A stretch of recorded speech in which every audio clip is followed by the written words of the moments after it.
It's time to take a ride on the Steelers Afternoon Drive with our co-hosts, Alan Saunders and Zachary Smith.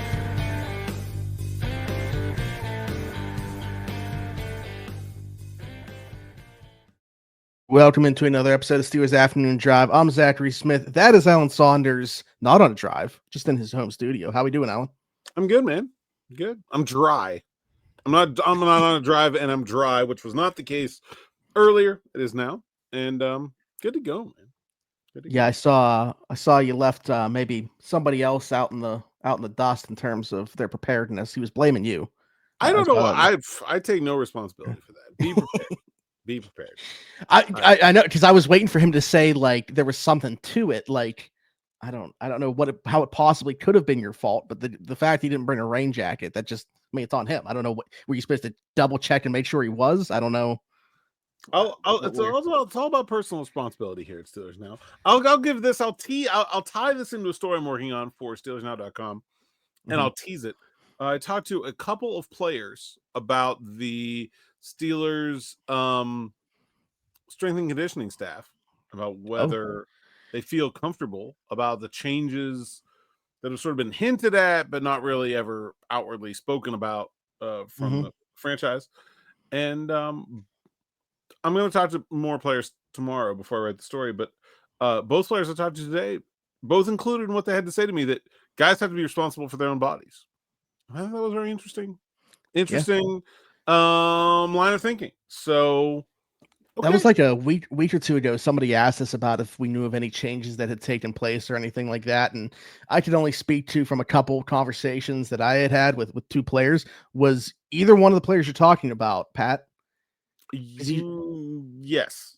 Okay, I would say you should have a conversation with him about it if you hadn't already, and include that, because he told me some very good stuff, and I'm assuming that he'd have some good stuff for you to tell as well. So, all right, yeah, look forward to that. I was just saying, I wanted to ask you about a couple conversations you told me prior to recording that you had, but didn't tie into that. But that's good. I'll be on the lookout for that. But just day 2 OTAs in general. One thing you did mention to me right off the bat, and I feel like we got to get to right off the bat, just because people are going to keep asking questions about this undrafted rookie wide receiver. And so we talk about him. That's Rock Taylor out of Memphis. Didn't have an update for us yesterday. However, I saw a video of him today.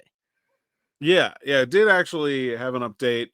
Brandon got a little video of him from practice today, working on the third field, which is usually a sign of a player returning from injury, which would explain why I didn't see him on Tuesday.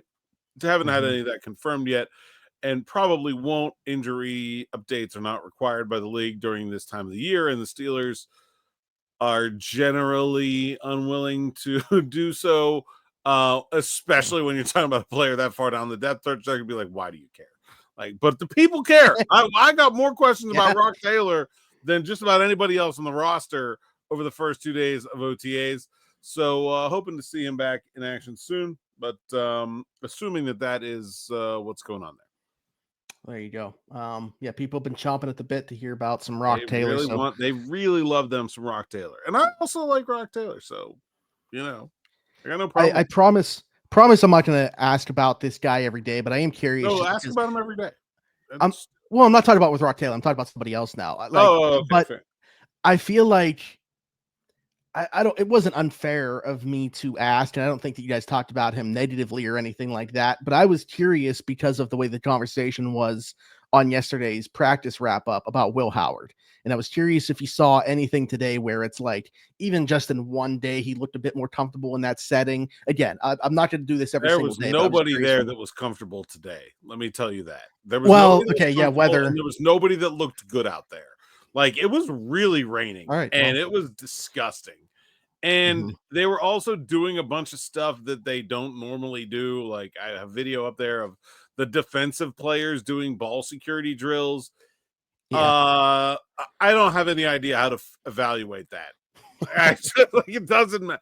I don't want to say it doesn't matter. It might matter. There may be like a play in the Super Bowl where, Nick Herbig is returning a fumble and he's galloping down the field, and some wide receiver grabs him from behind and goes to punch the ball out, and no, Herbig's got it locked in and the Steelers win the game. And I'm going to write a great story about how in the OTAs in the pouring rain on May 28th, The Steelers worked on that, and that's why they won it. And like, yeah, that's not crazy, and that's why coaches do stuff like that. But also, like for the red meat frenzy of the Steelers audience, they don't give a rip how Cam Hayward's high and tight looks.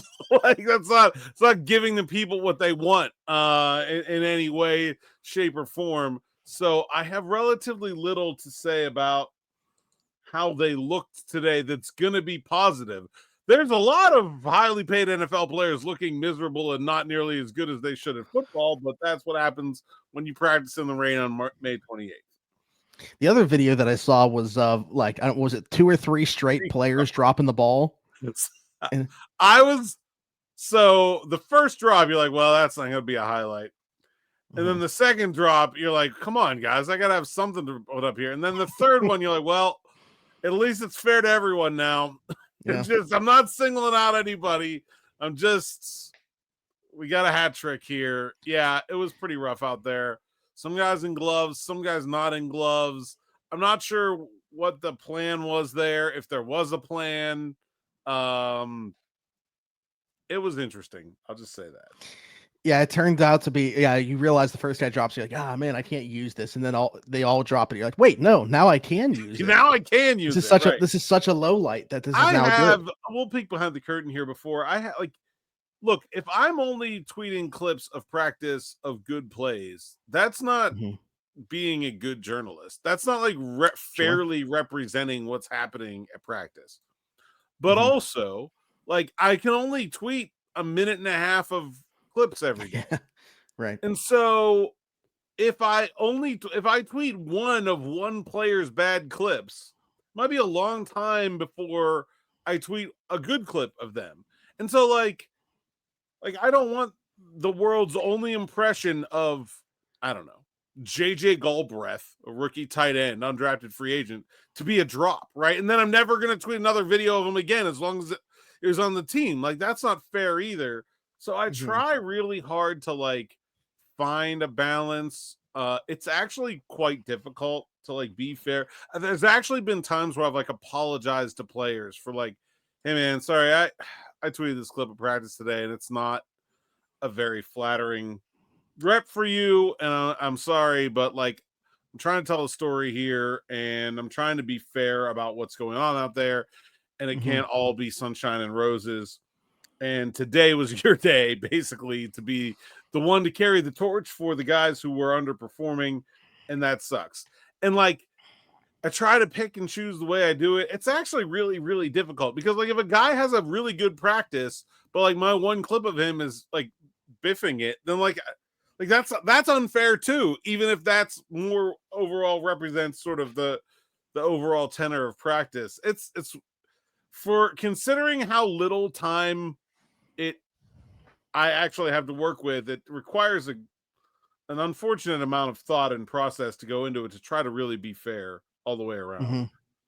No, I mean, I'm sure the players appreciate that too, because there's obviously people that do the exact same thing as you, but not everybody's approaching them to be so upfront and honest about it as well, and give them that type of courtesy, I mean, especially if it's like an unheralded, like if I go tweet a video of Pat Freiermuth dropping a pass, like, I mean, Pat's got like thousands of yards of NFL completions to like everybody's seen him catch the ball. They know he's going to do fine. But like I said, if it's JJ Galbraith, like I'm going to like forever taint people's view of this guy based on one stupid practice rep out of 10,000. But this is the only one that's going out there to the world. Like it's tough. Yeah. I asked you yesterday a question about, how to evaluate in this setting and what you're looking for. I want to circle back to that just because now today we saw this setting with weather being at play here as well, which I'm sure makes it even tougher. You just said nobody really had a good day. So like in this setting, when there is weather at play, what in the world can you see from guys? How do you evaluate what exactly is going on? I try to I'm looking for the guys that look like they're having fun anyway. I think like that tells me a lot about their personality. I already know that like Nick Herbig is an absolute sicko and that he's out there in the rain, like rolling around in it just because he can, and like he's fine with that. But I think like if you see a rookie out there like having that kind of performance in the rain, then you're like, oh, like this is telling me something about this guy that I didn't know before. Darius Slay showed up in town today after skipping the first OTA, and I wasn't in the scrum talking to him. I don't know if he gave a reason, but like whatever the reason is, like if you show up for this practice in the pouring rain and you're out there, like I think you're proving yourself to be pretty dedicated, regardless of how many of these practices you're in attendance for. So, I think you look for that kind of thing, and it's and maybe there's a guy out there that thrives in the conditions. Maybe there's somebody who's a mutter. I think who was it? There was a Steelers running back early in my time that I always felt like did better in bad conditions. Benny Snell? Might have been Benny Snell. Yeah, I think it was Benny Snell. I don't know. That's why that is the first name that popped in my mind. I think it was Benny Snell that I always felt like did better when it was wet. And there's always often plenty of guys who don't do well in the rain. It's good to learn that about who they are. I don't think it defines them, but it's good to learn. And it was pretty rough out there. And also serious props to the players who then, like, after practicing in the rain for 2 hours, like had to stand and talk to us in the rain. I really appreciate that. Although they did get them mostly under the overhang, but how much of a notice do they get whether they are going to practice inside or outside when there is conditions at play like that? I don't know what's official. This is a very interesting behind the scenes question, because we don't get very much official update at all. But there are always signs, like you're standing in the parking lot and you'll see Derek, one of the equipment guys, like driving the truck past, and you're like, oh, he's going over that. Well, maybe they're going inside. Like, right? Like it's like this scuttlebutt thing. I don't really know how much heads up the players get in terms of inside versus outside. There have been times, pretty rare over the years, but there have been times where they've started a practice outside and then midstream been like, no, never mind, we got to go in. So like I would think that there is some flexibility to even like up to the last minute make a change. I don't really know when that information gets passed off officially. Yeah. You mentioned that you appreciated players obviously taking time afterwards to talk, and you mentioned to me at least 3 guys that you had the opportunity to talk to today: DeMarvin Leal, Broderick Jones, Joey Porter Jr. I want to start with Broderick. I think obviously, like if you're saying who the most important Steelers are this year, he's got to be pretty close to the top of that list.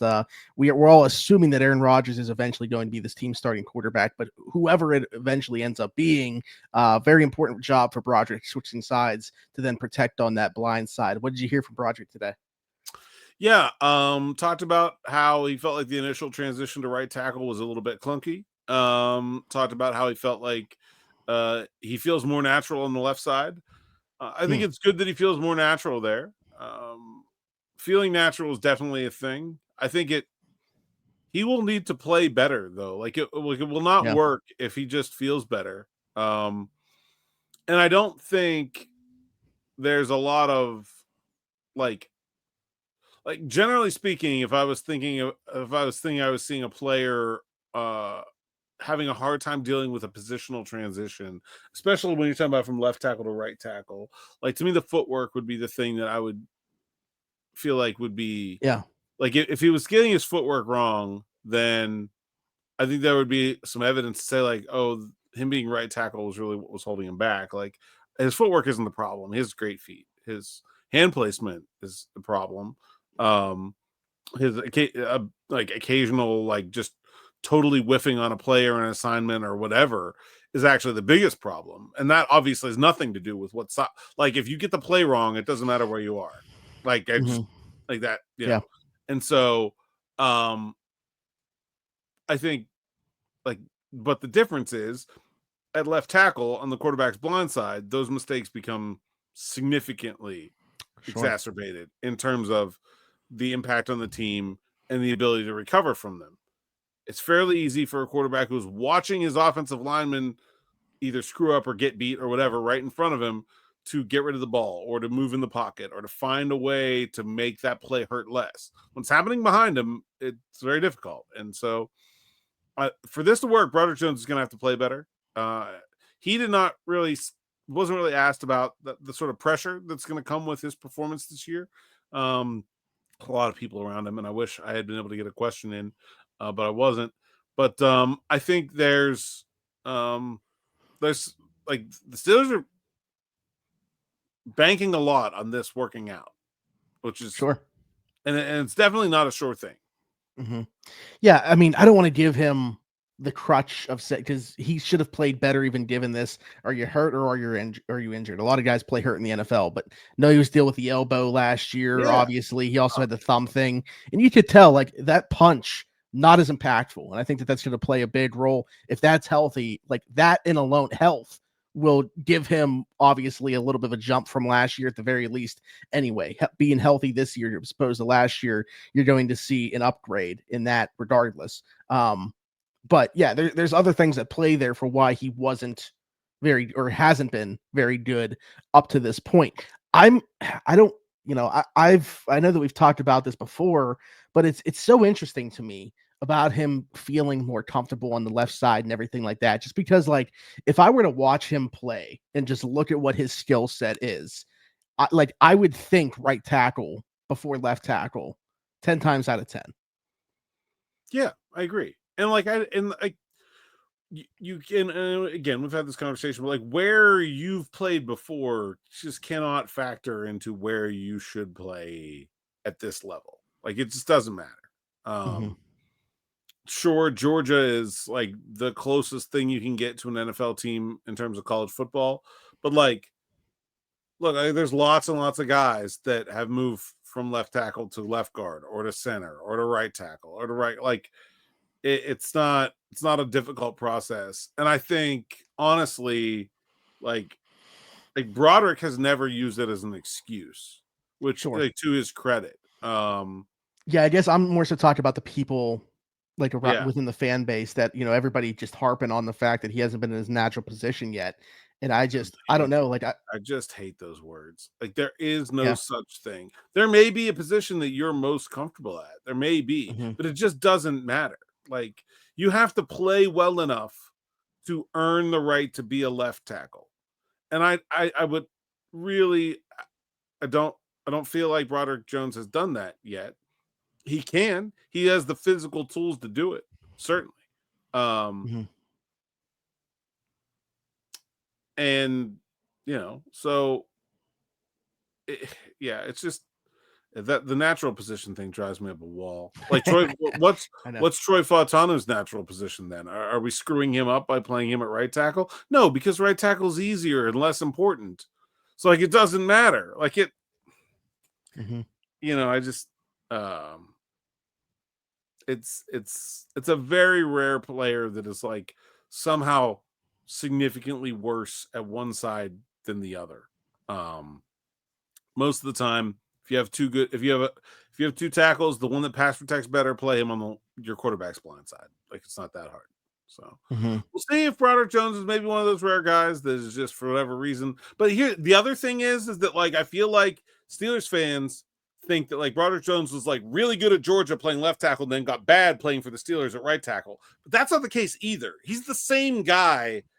If you go turn on the Georgia tape, all the same stuff that you see the last 2 years of the Steelers is on there. At left tackle. Like it's not like he got worse. Like the Steelers drafted a big project. I think people had in their head like Steelers trade up to 14 overall. This guy's going to be a stud, and then he is not immediately one. They're like, oh, what's the problem here? Like Broderick Jones being what Broderick Jones is right now was like the median outcome of drafting Broderick Jones because he always had a ton to work on. Like. It's not like the Steelers. I mean, how many times did we say it was going to be year 3 where you probably start to yield the result? The idea that the Steelers have screwed up Broderick Jones is like drastically false. Like he is pretty much what you should have expected him to be most of the time. It's like the median. Certainly, it could have been better, and he was a high variance player. So there's a big difference between the good and the bad. But like, if you would have told me Broderick Jones had only started 8 games by now, that would not have surprised me very much on his draft night. Yeah, and I think there were some encouraging signs down the stretch of last season. Maybe that was a product of him getting healthier, but like had he looked like that all year, I think probably a lot more people encouraged and didn't have like the penalties early on, right after Faetanu got hurt, and it was like Well, leaving a and the bad other taste in people's thing, mouths. And people are always less willing to forgive mental mistakes and physical mistakes also, like, and he yeah, had certainly some of those mental mistakes last year, and I feel like mhm. people are always just going to be up in arms about those. He had like 3 penalties on like a drive and a half right after Troy got hurt. Like it was couldn't have been worse And timing. The Yeah, yeah. Broncos game was maybe worse. He only played like 6 snaps and they were like all bad. Mhm. So yeah. I think Yeah. Broderick Jones is doing fine for Broderick Jones, and I Or think no, that's the game that I meant, not when because Troy got hurt in uh, practice. It yeah, was the Troy, Broncos game when they were like yeah, switching off or whatever they were doing, whatever was happening there. yeah, Anyway, yeah, that was weird. If you want to be critical of things the Steelers have done on the offensive line, that one I'm not sure I agree with. mhm. Even Broderick was like, "Why am I playing?" Uh, like, there's definitely I I don't know. We'll see. I'm not sure this is going to work out the way they think it is, but see how it goes. Somebody else very important who everybody's super high on in year 1. Year 2 didn't go quite as well. We were just talking about penalties with Broderick. Joey Porter Jr. certainly had his fair share of penalties as well in year 2, but they're counting on him obviously big time in year 3. Bringing a guy like Darius Slay to learn from, I think is going to be great too. And very encouraged that you told me white gloves, Joey said. But Yeah, this is on a breaking serious note, news on yeah. the Steelers Afternoon Drive podcast. I talked to Joey Porter very briefly after his big media scrum because he was wearing white gloves today, and I asked him Mm. what's up with the white gloves because he's always worn white gloves or gold gloves, and he said, "Oh, we're just trying something out." I was like, "So you're considering it?" He said, "We're working on it. So maybe making a move to white gloves. We'll see." And certainly there is a theory among people in NFL circles that your glove contrasting the jersey of the opponent makes it easier for the officials to see you grabbing Mhm. and holding, and that you should try to match your glove color to your opponent's jersey. Yes. So It's me. I'm NFL circles. that I subscribe to that theory. that 100%. definitely is a theory. So Um okay, but other than the is that the only thing that came out of that, or was there more to the conversation with Joey? we talked a lot about Darius Slay Mhm. being another mentor for him, about the communication problems in the defense last year. Um I don't know that we've gotten a straight answer out of any of these guys as to what the problem was Yeah. or how to fix it. Mhm. Yeah. And so I don't really know what to make of that. It could certainly Have just any of be the guy have any of the guys just been like, "Listen, dude, it's May now. Like we don't even want to talk about it. yeah, Like I we're mean so that's far removed." basically the vibe that I'm getting. Yeah. And like, look, if the answer was like if the true answer is like, well, it was all Cam Sutton and screw him, well, then I Yeah. understand why they're hesitant to say that, right? Like I Mhm. get it. Or if it was Grady Brown or whatever. Usually big systematic problems like that are not one thing, they're multiple things, and so I doubt that that's the case. Right. I'm just concerned. What's I talked to Minka at the Pro Bowl, and he said that like we've figured some things out, and then he declined to say what those things were. But like, Yeah. I don't think me and him one on one, not on camera, he would have bothered to say that if it wasn't true. Mhm. Um, So I do believe that they feel like they have some answers. I think it's really going to be up to us to watch closely and try to figure out what those things are. But I probably have not been able to do that in 2 practices to tell you a real good answer. Yeah. I will say something else I've noticed, not related, well, sort of related to the defense. And there was a quote from Pat Fryermuth yesterday about how one of the things the offense is doing at OTAs is trying stuff specifically against the Steelers defense. During the season, the Steelers offense practices against a scout team defense that is mimicking the defensive front and formations and play calling of the next week's opponent. During the offseason, the Steelers go ones versus ones, and it's just they're playing the Steelers offense against the Steelers defense. And Pat said they're working on some things just that they think will beat the Steelers defense. Like they've got some stuff in already that's not just the base offense that they're like, this is a Steelers defense beater. I can't really get into specifics about that, but I feel like they're doing okay. Like they've found some Steelers defense beaters in there so far. So I'm interested to see how that goes as we move through OTAs and minicamp. The defense is in many ways very limited by the apparel and the tone of practice. You can't hit, you can't punish someone for doing something cute. You can't use physicality really to win, and that is certainly how the Steelers defense likes to play. But I think it's been a little bit interesting to hear that quote yesterday and then to watch practice today, very specifically sort of with an eye towards like, oh, what does Arthur Smith thinks beats the Steelers defense? And that's been very interesting to watch. Mm-hmm. I mean, not that in this setting it would matter a whole lot, but there's certainly a noticeable absence on that defensive side as well. And that topic probably too long to talk about right now. And I still want to ask you about one more player you talked to, and it's one question because we did have a super chat. So I'm just telling you right now, foreshadowing a little bit of a preview for tomorrow's episode. We got to talk about TJ Watt a little bit more than we talked about yesterday, assuming that we don't randomly get an appearance from TJ Watt on day 3. Well, then we will definitely talk about him a lot. So yeah, well, that's true. We're talking about TJ Watt a lot. Yeah. That's true. Assuming but first we don't randomly get an Aaron Rodgers appearance, in which case TJ Watt will get bumped to Friday. Yeah, there we go. We're laying out the rest of the week. I want to ask you about DeMarvin Leal, who was the other player that you talked to, just because I'm not saying for everybody in the fan base or even you or anything like that, a little bit of a forgotten man for me personally within that defensive line rotation. And I mentioned Beanie Bishop having, the hair looking different when he was letting it go. DeMarvin Leal looked very different when I saw a picture of him. I didn't even realize that was him at first. What did DeMarvin have to say? Yeah, Marv talked about his neck injury, and he said he had a bone spur and scoliosis in his neck. He had to have surgery to remove the bone spur. 6 or 7 weeks was of that bed rest. Was that put out there, or no? It's just listed as this neck. Was so all like, new okay, information.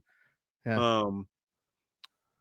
And he said that they had actually decided before that last season they were going to try to use him more at outside linebacker. Didn't get to follow through with it, and is now mostly just playing outside linebacker. Okay, which is interesting. I think so he's playing mostly outside linebacker, and then they spent a 4th round pick on Jack Sawyer. Right. That makes that decision even more interesting to me. Although I will say, like, I don't know how much we should expect the team. And again, not saying that DeMarvin Leal is not going to be able to do this, but the team is probably right to wonder whether he's going to be able to play at a high level coming back from neck surgery. You know, I get it. It's you don't necessarily want to leave a guy in ink in that situation on your depth chart. So we'll see how that goes. There's a spot there up for grabs, certainly, between Sawyer and Leal and Moon and Jeremiah Moon, probably 2 spots. Should be interesting. So I had noticed that he was at outside linebacker on Tuesday. Of course, I didn't have like video of it, so I couldn't say anything, but I talked to him today, wanted to get that cleared up. And man, I think that's a guy that, like, look, if you want to be like critical of the Steelers, like, I do not feel like they had a plan when they drafted him for what he was going to be. And his career has been negatively impacted by that lack of plan.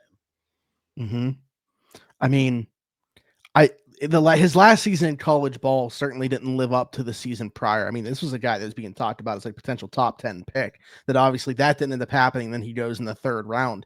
But still, I feel like, I mean, if you have that type of pedigree, I think the landing spot was going to be important for him. And yeah, they had no idea what to do. Like, those tweener types are always interesting. There's types where, he could have gone to a place and turned into much better. I'm not saying he would have been like a Max Crosby level player or anything like that, but I agree. Basically, in long-winded version of I agree. I think that there's a lot of places that would have had a lot better plan for him, and we're talking about somebody that maybe would have had a much more fruitful NFL career if that were the case. So it's unfortunate for him, certainly. And a couple injuries, though, too. I mean, he dealt with a knee his rookie year, now this neck thing last year. I mean, obviously, that's not the Steelers' fault. But 2 big injuries certainly have played a role. So year 4, we'll see. We'll see if he's able to get the ship back on track. Rooting for him. Good guy, Marv. I always enjoy talking to him. Outside linebacker for him, Steven 116th. Oh, wait, I got to hold on. Before we get to Steven, I just want to – I was interviewing Broderick Jones, and then DeMarvin Leal was yelling at him during the interview, like, just giving him a hard time about being interviewed. Oh, that's Broderick over there? And then immediately the interview broke up, and I grabbed DeMarvin Leal, and he goes, I should have shut my mouth. You brought this on yourself, sir. You brought this on yourself. There we go. Rooting for Marv. Steven 116th closing us out here. Alan, loved your story on SN Plus about 5 Steelers with something to prove. Wonder if you could throw Malik Harrison in there. Elandon Roberts was a stud against the run. Feel like he needs to prove the Steelers didn't make a mistake in letting E-Rob go. Love the show. You and Smitty have the best podcast out there. Appreciate it, Steven. The number 1 podcast in the world. He said that, and honestly did not say Steelers. No, did not say football. Did not say sports. Podcast in general. Yeah. Get out of here, Joe Rogan. Move over. I don't think that Malik Harrison should feel any pressure to live up to Elandon Roberts just because the Steelers chose him over Roberts and put him in that position and gave him number 50. That's not fair to Malik Harrison. I didn't love that move. I think I was critical of it at the time, but like that's not the way he should be approaching things, and that's not the way we should be approaching things either. We can certainly continue to evaluate the decision over time, and we will. But I don't think that's what you ask is, should this question be, should the Steelers feel pressure for Harrison to play similarly well? Yeah, I think Omar Khan should be the one worried about Malik Harrison living up to replacing Elandon Roberts, not Malik Harrison. Malik Harrison just needs to be him. By the way, the Malik Harrison that I saw in Baltimore, I don't think will live up to that. So, but that's not on him. Like, that's like when a team overdrafts a player, like it wasn't Terrell Edmonds' fault that he wasn't as good as he should have been for where the Steelers drafted him. It was the Steelers' fault for drafting him there. Like, so I think there's, let's make sure we're putting the perspective in the right place. Although I did see some video from Brendan today of Malik Harrison. He looks good out there. So we'll see. The other person in that video, and it's up on the YouTube channel here as well, the Sights and Sounds, Cole Holcomb. I just got to say, man. Yeah. Did not skip a single arm day the entire time he was rehabbing that knee. Dude, he's been part of the Steelers have put out the videos of like both of the first 2 days, players running out for OTAs. He's been in both of them. I think him and Nick Herbert are the only 2 that were in both videos. And I'm like, my goodness, like I know he was dealing with the leg thing, so like maybe he had to get more upper body workouts in because he couldn't do everything with the legs or what was going on for free time. Go check out the video. He's just doing like a hit the coach holding a pad and he hit it before he goes into his footwork. The idea is like you do a footwork drill after you've sort of uncentered your upper body. And he just knocks the coach down. Maybe he's replacing Elandon Roberts, or maybe that's what he's angling for. Maybe. Well, I was just say that's the room to me. What you talked about those guys. I mean, Mark Robinson spent a 7th round pick on Carson Bruner. Even if Malik Harrison, doesn't end up being that player, I know that they have. They invested a 2-year, $10 million contract, which isn't nothing, into Malik Harrison. But I feel like that's a room where it's like, say he doesn't live up to that contract. He's not the player that Elandon Roberts was, and he doesn't replace him. There's some more behind him to potentially fill in those gaps. It's a very competitive group, I think. Like when you're looking at trying to make a 53 out of 90, I think that's one of the more difficult spots on the team right now. Certainly think Malik Harrison is safe given the contract, but like, I don't think Cole Holcomb is. I think he's going to have to fight it out, even though he took a pay cut to stay. I think it's going to be really competitive, and I'm interested to see how that goes throughout the summer. The other thing, I think backs on backers is going to be freaking electric this year. I was watching Jalen Warren and Kenneth Gainwell and Caleb Johnson do some pass pro drills today. And then you got those linebackers there is no shortage of size in the linebacker room. Could be explosive there this year. Yeah. Who gets Marv? Yes. How about that? Who gets which running back has to block DeMarvin Leal? Kenny Gainwell. That's they are not in the same. I gotta give Kenny Gainwell credit though. Like, he's a small dude, but he's good in pass pro. Man, they do this drill where there's like a big like a boxing pad that's like on a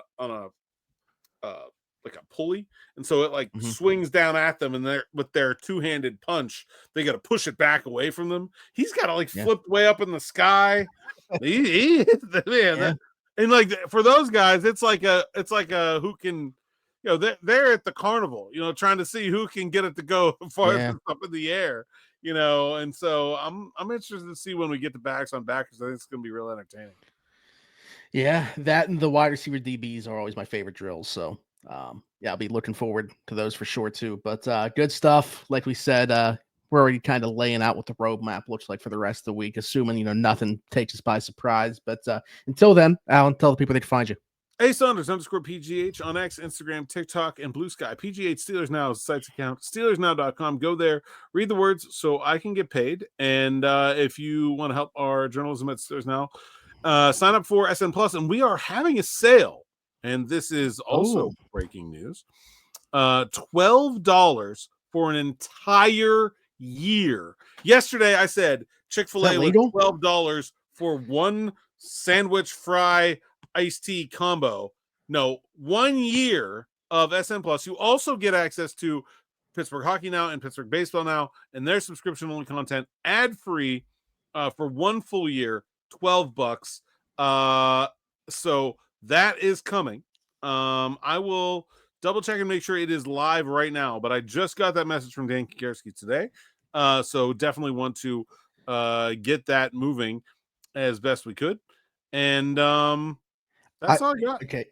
I don't know. So I apologize here. I don't think that I've read this 5-star rating that we have on an Apple Podcast yet.